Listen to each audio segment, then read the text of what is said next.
Isang mapagpalang araw na naman mga kaibigan, mga ka-rice meal. Nabutas kasi yung casing ng ating rice husk blower. So, kailangan nating tanggalin ang itong impeller niya para ma-access natin yung paglalagyan natin ng puller. So, yan.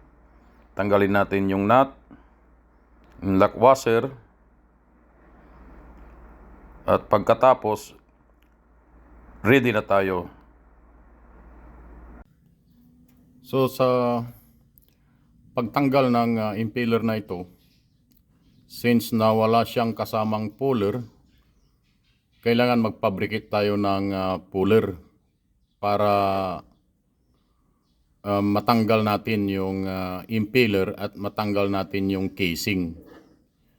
So ang gagawin natin, nag-fabricate ngayon ako ng angle bar. So ang ginawa ko, nag-cutting ako ng angle bar na ganito, yung medyo makapal-kapal.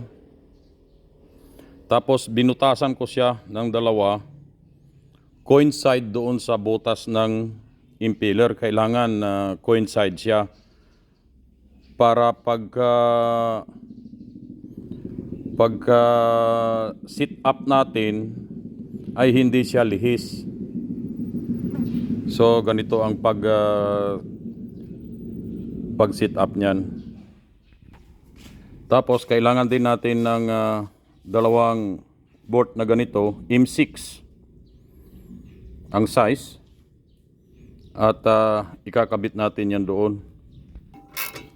So ganyan lang ang magiging sit up niyan. So dalawa yung bolt, tapos lagyan nyo ng nut dahil yan ang magiging puller niyan. So ganyan na bali ang magiging sit up niyan. Ngayon, higpitan nyo yung inner nut nya. Diyan higpitan mo yung inner nut. Kamayin mo muna. Yan. Kabilaan. Kailangan pantay.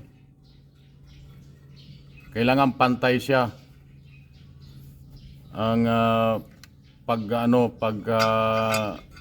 higpit. Kaya habang kinakuha nyo yan,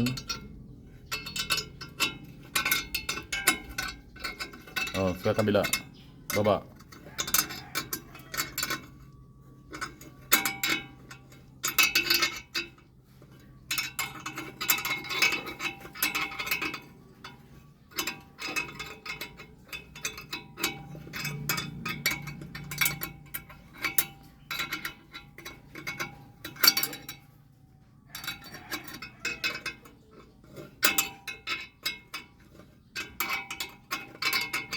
Hanggang matanggal siya. So yan. Tanggal na natin yung impeller. So ganun lang. Itong dalawang bolt na ito ay nut.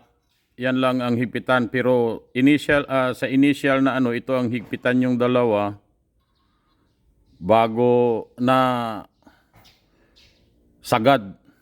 Tapos ito na yung higpitan para itos niya yung shaft at iangat naman niya yung impeller. Yan lang, ang tanggal na natin.